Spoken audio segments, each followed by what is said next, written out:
هغه خلق ولیدل چې کومې پیشنګویۍ د دواړو جهانو سردار ورکړې وي.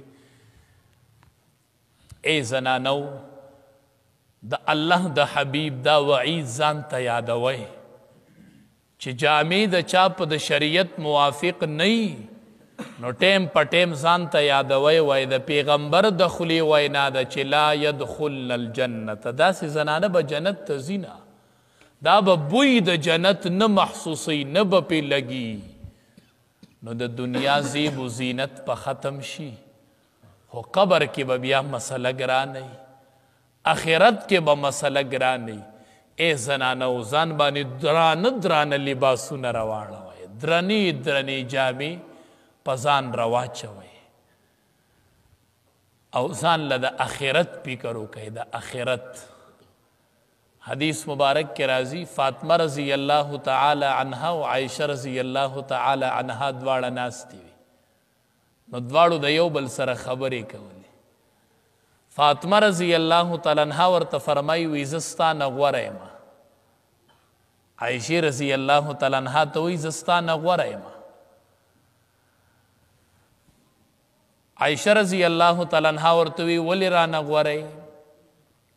وی ته د ابوبکر صدیق رضی اللہ تعالی عنہ لوري او زه د محمد مصطفی صلی الله علیه وسلم لوري ما نو تا نه زه غوره نه یم عائشہ رضی اللہ تعالی عنها ورته فرمایي وی ستا نه زه غوره یم ستا نه زه غوره یم وی څنګه رانه غوره یې وی داسې درنه غوره یم چې غورواله خدا آخرت غورواله دی د دنیا نه دی نو ای فاطمه چې کله خلق جنت ته روان شي نو علی رضی الله تعالی عنه براشي تا به د مټ نه اونیسي او جنت ته به دې بوځي او چې زما د جنت د تلو ټیم راشي نو امام الانبیاء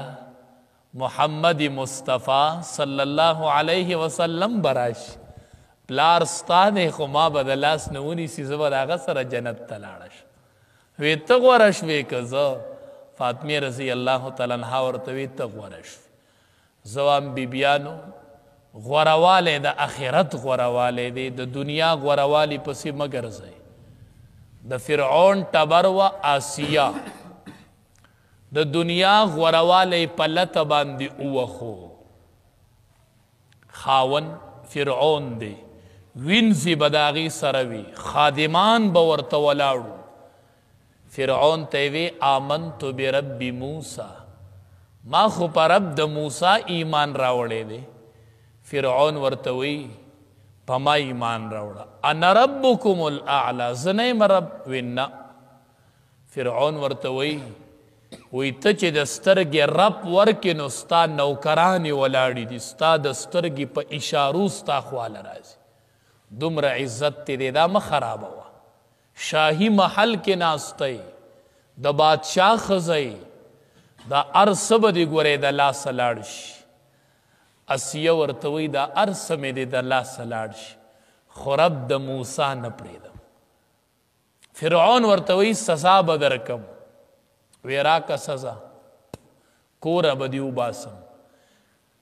سزا به درکم وی راکه سزا فرعون آسیې ته سزا شروع کړله حکم یې وکړو بیا د فرعون سزا ذل اوتاد قرآن وی د میخونو خاونو په میخونو به یې خلقو له سزا ورکوله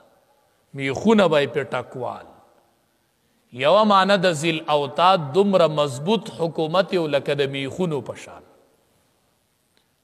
چې اسیې ته یې سزا شروع کوله نو اسیې دعا وکړله وی رب ابن لی بیتن عندک فی الجنه الله کور د لاسو لاړ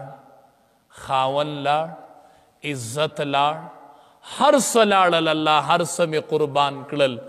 خو رب ابن لی بیتن عندک فی الجنه الله په جنت کې راله د ځان خواته یو کور راکه هغه دعا الله په قرآن کې نقل کړله اوس چې موږ د قرآن تلاوت کوو د اسیې په دعا باندې به ژبې خوځو چې رب ابن لی بیتن عندک فی الجنه زنانه چرته د جنت دعا غوښتې ده ته ورته وایې قبر سره به بیا ګورو خو اوس جوړه راوړه فی الحال د کالي ضرورت دی د جوړو ضرورت دی واده دی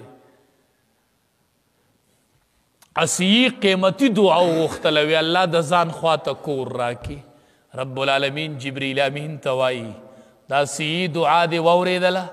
ما قبوله کړله خو اسی